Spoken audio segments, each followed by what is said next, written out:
now they have the lead. They enjoyed an 11-point lead earlier in the third, but it's down to 4, 65-61. Oh, what a pass! What a pass! Monhedo could not complete it. See the turnaround in the third period, 23-13 in favor of Val City. Adlawan has been giving them multiple possessions. Now, to your point, he already has 7 rebounds. But minsan, no, even yung mga ganong tapik at napupunta sa kasama mo, I believe at times goes to the one who recovers the loose ball kahit na ikaw yung nakatapik. Unless it's clearly intentional. But then again, ang review ngayon, kung unsportsmanlike foul to, ito kay Tiburcio. Pwede rin kay Adlawan. Yeah. Dahil tinamaan yata ni Adlawan si Tiburcio, no? After that whistle. 65-61. Again, Cebu, a chance to move up in the south. Dikit-dikit sila dyan ng Sarangani, Imus, Davao Occidental, Muntinlupa is also experiencing a enormous slide of... They're in turmoil. Oh yeah. Yeah. 11 straight losses. What was the start? 10-2, Oh. right? 10-2. First 12 games. Yeah. And right now they are at 10 and 13. Actually, 11 straight losses.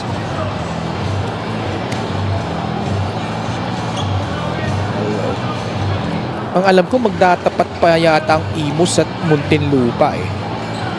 And that would be a big game for both of them in the hopes of keeping their season alive.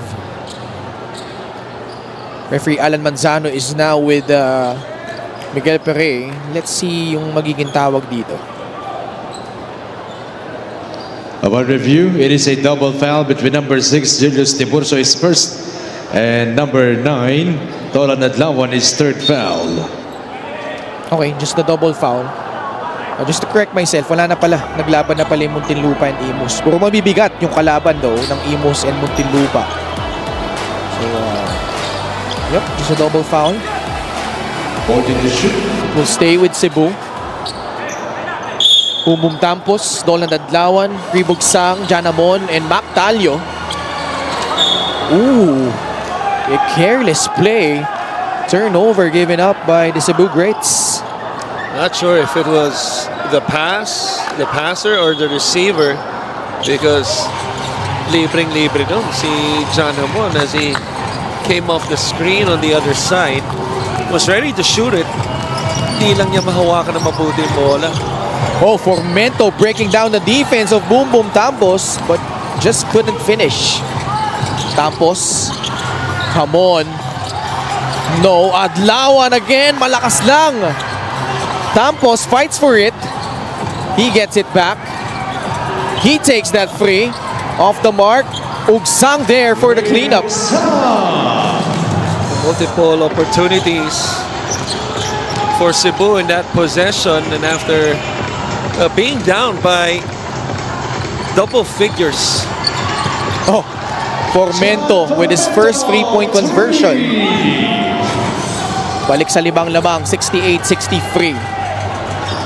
That's a big answer. And what a time to come for his first 3. Talk about si Formento dito sa fourth quarter. One guy we haven't seen much here, especially in the second half for Cebu, has been Mark Meneses. Right? Only has played 11 minutes. Salem, laban kay Mac Talio. Bounce pass to Kenneth Castillo. Shot won't work. Formento going for back-to-back freeze, and he gets it. John Formento only 8 points, but coming alive here in the fourth quarter. Did not get the pass on that short roll by Castillo because he was open. But sometimes the ball will find you, and that time he knocks it down for his second one. Ugsang, pangalawa rin. No, na basket dito sa fourth quarter. Right place at the right time. Mesalim, quick trigger! 3 straight threes from Val City. Pangatlong three-pointer na yan ni Hesalem, all in the second half. The first one in this quarter. Hamon tries to answer. He does. We have a shootout. Lead back down to 6. Hamon with a strong performance tonight. Kobe Monhe, his turn of a free, left it short. Nobody tracking down that rebound for Cebu. Mesalim to a cutting Castillo. Adlawan, forward pass, masyadong malakas. Substitutions. Turnover again against the Cebu Greats. Bumbum Tampos. So obviously a wasted opportunity because they would have had a 2-on-1 break, pero ito hindi sinayang ni Hesalem yung pagkakataon na yun na binawi naman kagad ni John Hamon sa kabila. Still 7 minutes remaining though. June Manzo and Paul Desiderio return. Val City 11 out of 29 from beyond the arc, while Cebu 6 out of 20, only 30%. 10 seconds left sa shot clock ng Val City. Monhe creating space. Oh, what a shot there by Kobe Monhe. Using his size against John Hamon. Anytime you can shoot the ball from the outside and your length, you have length. You could always rise up the defender Ogsang.Igugsang quietly has 10 points and 6 rebounds. Substitution. Now see Mark Meneses for John Amon. checking in for John Amon.Igugsang at the line. 6 and 28 left here in the fourth. Ogsang making good on the first free throw. You always gotta love players, no? Tulad nitong si Ogsang na alam mo ang puhunan ay sipag. Special D for 1xBet. Scan the QR code and claim your special offer. Lagi siyang nasa tamang pwesto din. And there's a reason kung bakit nasa tamang pwesto ka. And that's because lagi kang alerto. Pag lagi kang alerto, it's an indication na masipag kang player. Kobe Monhe, what a beautiful finish. 21 for Kobe. I could say that name all day. Birthday niya dapat ngayon, di ba? You're right. Di ba? June Manzo buries a three-pointer. First field goal in the second half para dito kay June Manzo. And they cut this lead down to 5. Little snake dribble and a kick out by Desiderio to his longtime partner, June Manzo. Handoff to Monhe, sees a lane, but you see how he kisses that ball gently off the glass.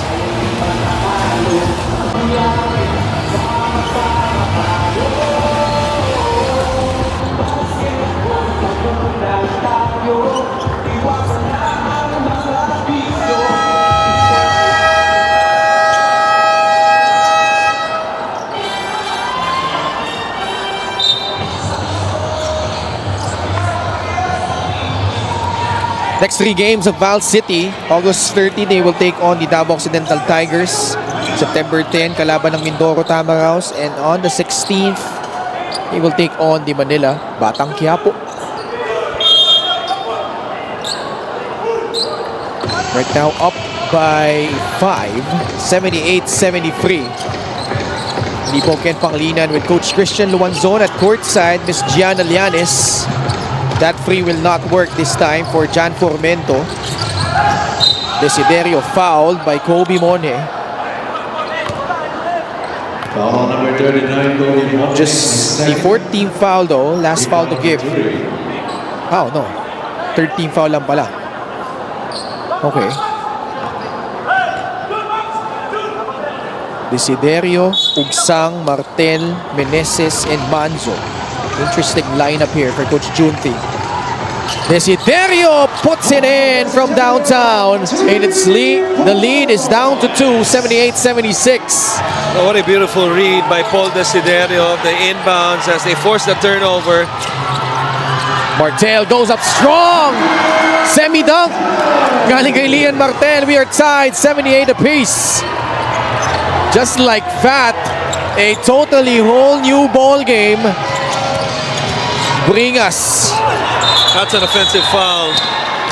And Easy they call. I think they should review this because it was directly on the face of Ugsang. Now, I would understand yung mga ganitong sitwasyon if you're like a 7-1 Shaq against a 6'7 defender. Kasi pag-ikot mo yung elbow mo pag mas malaki ka, sakto sa mas maliit eh. Pero si Ugsang at si Bringas, Hey, how's that New Year's resolution going? What are you talking about? You know, that YouTube channel you say you're gonna start? Well, angat na angat yung kanang elbow of that drop step ni Bringas. Ugsang will shoot 2 more free throws. 4th foul against RV Bringas. Substitution, Rev Debutado for JJS Aler. How about Reeve Ugsang? Quietly has chipped in nicely for the Cebu Greats. 12.7 rebounds. Let's check in with Gianna. Ken and Christian, aminado ang Cebu Greats kanina that Val City really came in hot the beginning of the third quarter. But Coach Junti emphasized on the word reaction. Pagdating daw sa depensa nila, matitigil nila ang momentum ng kalaban if they read the game well. This means reading the pick and roll, trapping 3-point shots, and asking for help kung shooter ang dinedepensahan nila. Along with the word react, the theme for Cebu to finish off this game is to recover. Ken and Christian? And recover they did, Gianna. They have taken the lead again after being down by as many as 11 points. And they were just smarter here in the 4th period. And they were able to weather the storm despite those multitude of threes from Jan Formento as Paul Desiderio putting on a clinic down low. Beautiful move right there, setting up the drop step by driving middle first. And Paul Desiderio, as you mentioned, is having quite a quarter. Desiderio with 12 points. He attacks downhill. And a foul against Val City. Desiderio will go back to the line where he is 3 out of 5 tonight. Or here's the thing, ang nakikita natin kay Paul, yung karamihan na ginagawa niya ngayong quarter tulad nitong magandang galaw na to, no, of the inbounds. But to me, you know, when they were trailing, nabanggit natin, you remember those 2 plays wherein he drove the ball to the basket sa kanan and dun sa kaliwa, wala pa silang momentum, but just playing it smart, playing it patiently, getting to the line. Ngayon, nagbubunga na yung pasensya na yun. And for more, let's go to G. Paul Desiderio was living in Cebu trying to nurse an injury when close friend June Manzo called him up to join the revamp of Cebu here in the Mpbl. Aminado si Paul na wala siya sa kondisyon noon, pero napanood niya ang beginning ng Cebu sa season na ito and thought that they could use his veteran experience. Nagulat daw ang kanyang pamilya pero napaka-proud sila kay Paul, lalo na dahil isa sa highlights ng kanyang basketball career was his first time playing for the University of Visayas. Paul sees a long career for him in the Mpbl, but in terms of short-term goals, Paul is excited for when the Greats face San Juan because he's excited to face one of his best friends in Ron Denison. Back to you guys. Maraming salamat, G. Magkakampi yung mga yan sa UV. Si Paul Desiderio, June Manzo, Ron Denison. I think naging teammate din nila si Santi Santillan there. And si Paul sa si June, ang dami ng pinagdaanan nito. Apart from being part of the UV Green Lancers, syempre nagsama sila si UP. The ups and downs of their careers then, their experience that 0-14 season of the Fighting Maroons, then also experience that finals appearance against Ateneo. But I don't think, was June Manzo a part of that team already nung 0-14? Parang si Paul pa lang eh. Si Paul. You're right. But to your point, yeah, it's such a big factor when, just like what Gianna reported, minsan hindi madali yung mga ganong tawag. You know, na sinabi ni, you know, as reported, na tinawagan ni Jun Manzo itong si Paul Desiderio. And that's because they established, as you pointed out, their relationship already nung bata pa sila. At ang laking bagay nun, no? Because minsan yung mga ganong tawag, pag random lang sa isang tao, walang established na relationship, you wouldn't, probably you wouldn't even think about joining, considering the kind of position where the team was at that time. Itong Cebu as Paul Desiderio, that would have been a big three as it rattles out. Rev Diputado sidesteps into a 3 himself. Mintis. Ugsang with 8 rebounds. Manzo with a basketball. Libre. Si Hamon natapik ng bagya, but Hamon was still there. Free inside for 2 points. I'm not sure what they were thinking that time.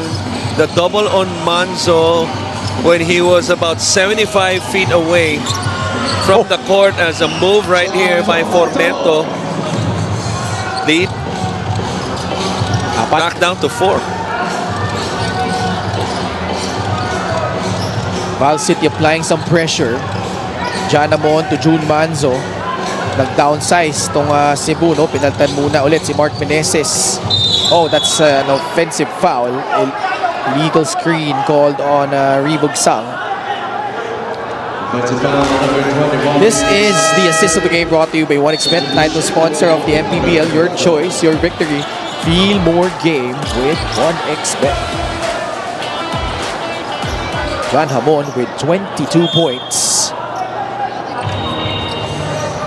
With, I think, 10 of those coming here in this quarter after having 12 in the first period. Well, he had a 3 late in the third quarter. In the third, tama. 85-83. John Formento with 12 points. Manzo straight to the cup. Follow-up, Ugsang wala. Double-double na si Rebog Sang. It just shows you not only how alert he is sa basketball, but how smart he is also. June Manzo with the snake dribble, really from half court. And then nabasa niya yung sitwasyon eh. You know, instead of asking for the ball, he sealed his man and then opened up the lane. And you're also in a perfect position to get the offensive rebound on cases tulad nun na na-miss ni Manzo. And now he's at the line, which so far he has been, I don't want to say it. Let's wait for him to make it. So far he has been perfect. Yeah. I don't want to be like you. 16 points. You're a party pooper. 10 rebounds. He's actually facing off against his former team, Rebog Sang. Played for Valenzuela back in Season 4. Na kung di ako nagkakamali, was under the same management. This was during the time, I think Cyrus Baguio played for them. Correct. Yun din ang sabi ni Paolo sa akin. Di ba? Yeah. Manzo. Ugsang. What a pass. Free for a free Hamon. Can't get it to go. Martel tried to keep it alive. And it will go back to Val City.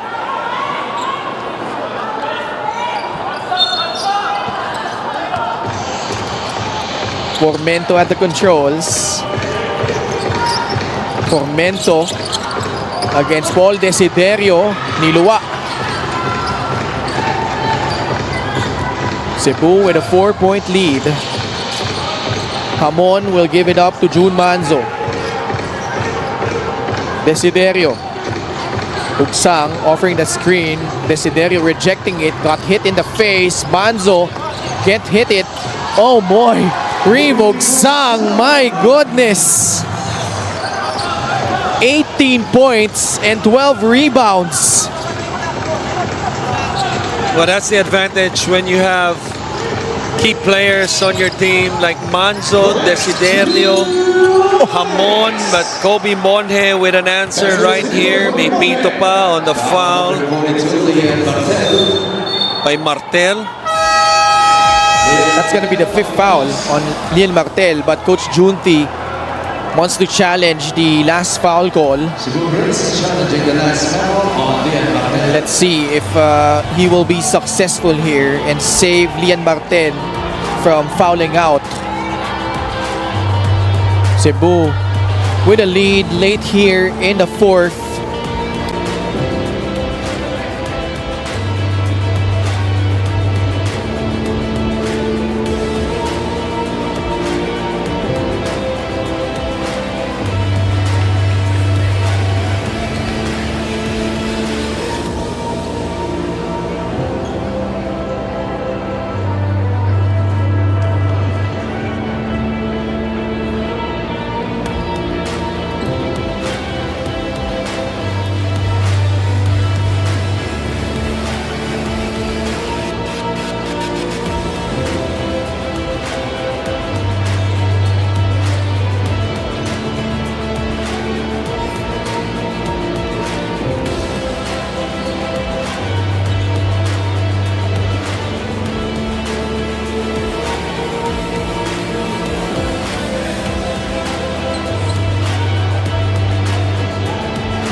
Upon review, the challenge was inconclusive. Therefore, the challenge has been nullified. Initial ruling on the floor stays. Foul on number 42, Lian Martel. Okay, an inconclusive challenge. Lian Martel, So Martel will foul out. But Coach Junti still has a challenge at his disposal. 14 foul for Cebu Birds. Should he choose to use it again. Bonus free throw for Kobe Monhe. Monhe, bonus free throw to make this a one-possession ball game. Under 2 minutes left. Cans in the bonus free throw. And Coach Junti Valenzuela will use a timeout. Cebu Birds. And he'll have one left after this one. 89-86. We'll be back after this short break.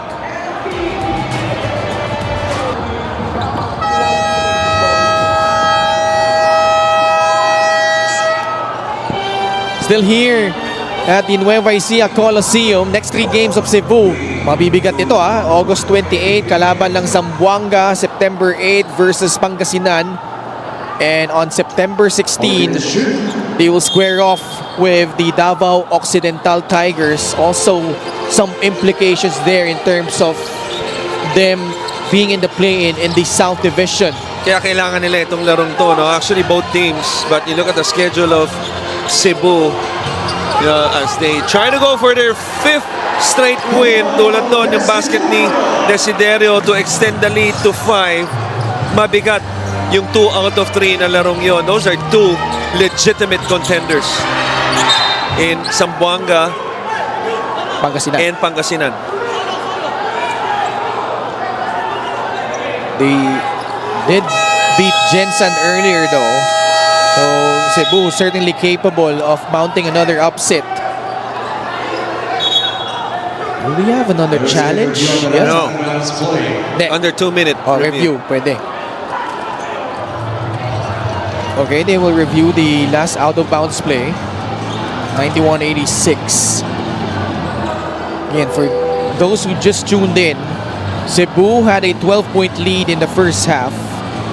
And just when you thought that they were in total control of the ball game, Val City Magic unleashing an 18-0 run dating back to the tail end of the second quarter. They were up by as many as 11 points. But Cebu came roaring back behind the effort plays of Rigo Sang and Paul Desiderio coming up huge here in the fourth quarter. And they did it, both teams, Upon review, ball possession not for in the Valenzuela. usual fashion, because the usual fashion would be turnover, points, transition threes, things like that. And they did it in such a slow pace that halos hindi natin napansin, 18-0 run na pala yun. No, it was just, being patient on both ends, getting a stop, and then taking advantage of opportunities. We saw the fast break by this guy on the line, Mpbl, that spin move. Shooting two. And then Hesalem had his moment, hitting 2 threes early in the third quarter. And then yung pag-control sa laro ni Formento pretty much all throughout this game. And then picking up the scoring in the fourth. Same thing with Cebu. Inunti-unti rin nila kahit na nabaliktad ni Valenzuela yung laro. At nandito na tayo sa huling 1 minute and 33 seconds kung saan it's a one possession ball game. Critical free throws put in by Mpbl, 91-88. A lot of time left. 1 minute and 25 seconds. Manzo, only 3 points in the second half, but does have a total of 21 points. Rivog Sang, how enormous has he been? 20 points and 11 boards. Formento. Adlawan got a piece of that one. Fight for the ball. Formento comes away with it. Pasa sa loob. Castillo with a strong take to the basket. Love the composure of Formento right there as he's trying to save the ball from going out of bounds. Scan the floor right away. Use a ball fake and then just hit the right simple pass for that basket. Jan Formento, 12 points, 13 assists. Manzo one-on-one against Mpbl. Desiderio off the bounce. The layup is good! Oh boy!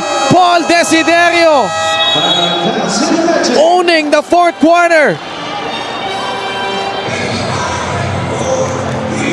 You just gotta love yung puso na pinapakita ng Cebu, especially this guy.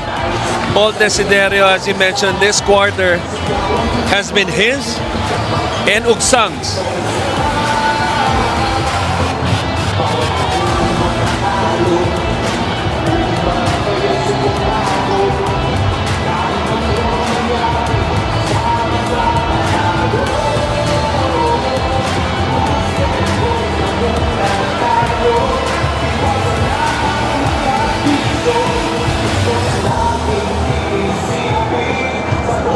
Up next, the Nueva Ecija Rice Vanguards have a tough task ahead of them as they defend their home court once again, this time against the reigning South Division champions, the Quezon Huskers. And another close game after that controversial finish where Pasig won over Imus. Cebu naman, dahil natalo ngay Imus, Shot clock at 46. wants to seize the opportunity of moving up in the South, holding on to a 5-point lead over Val City, 95-90. Formento jacks up a free. It's good! Quick basket! Galing dito sa Val City. Now, not only the basket is good, even the release, because it happened right in front of us. Look at that backspin. Anytime that backspin is as beautiful as that one, chances are it's going in. And guess what? It went in. Lead down to 2, 95-93. Cebu with a basketball. Pero babalik pa ito sa Val City, but the Magic need a stop here. Boy, what a game this has turned out to be. Another close one. This is an end, Coach Junti. Jun! Ron! Okay? Wag, dito ka. Andito si Amon. Okay, again. Dito ka. Okay? Roll! Amon! Open! Sige, pag wala, swing mo ulit. One-on-one ka na dyan. Jun, one-on-one.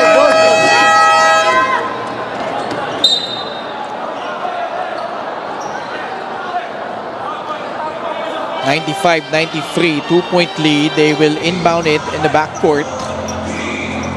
So they'll have the full 24 seconds. Looks like Manzo will be heavily involved here in this play. Cebu has no more timeouts. Val City, make or miss, still has one. Both teams in penalty.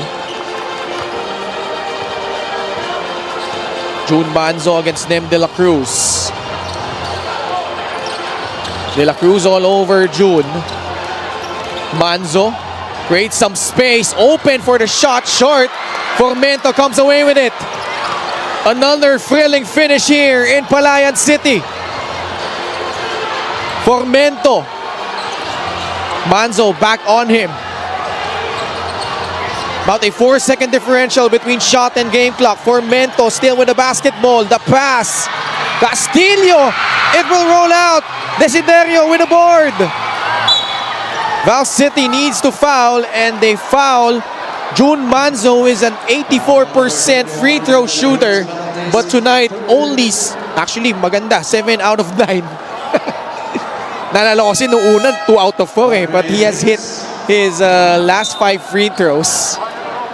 Well, that last play, Formento slightly upset based on his reaction with Castillo as he took the shot. I saw the clock. I thought he had a chance to, give the ball back to Formento, who's obviously had the hot hand, not only shooting the basketball but making plays for his teammates, double figures in assist.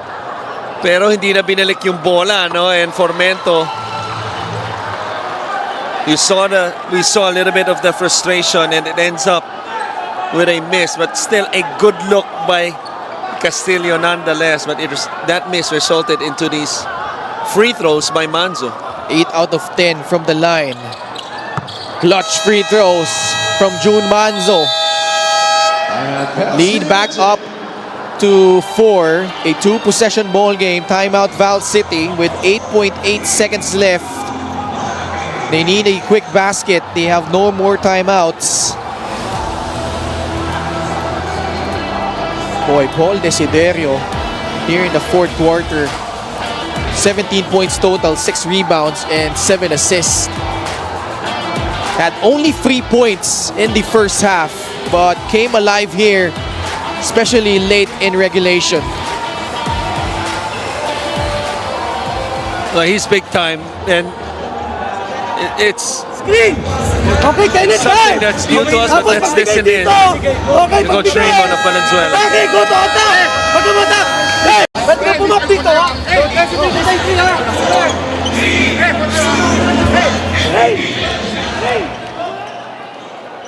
Okay. More than anything else, in quick basket kailangan dito ng Val City. Time not underside, 8.8 seconds left. Braille Meca inserted for defensive purposes. Tasked to guard Jan Formento. Now what you don't want if you're Cebu is lunging in while someone is taking a free. Pass back, Formento. 3-point shot off the heel. Desiderio grabs his 7th rebound. And that should do it. 3.4 seconds left.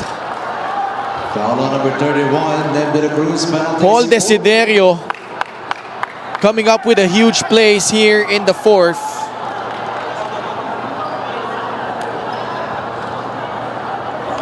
And he did not have a strong start to this game.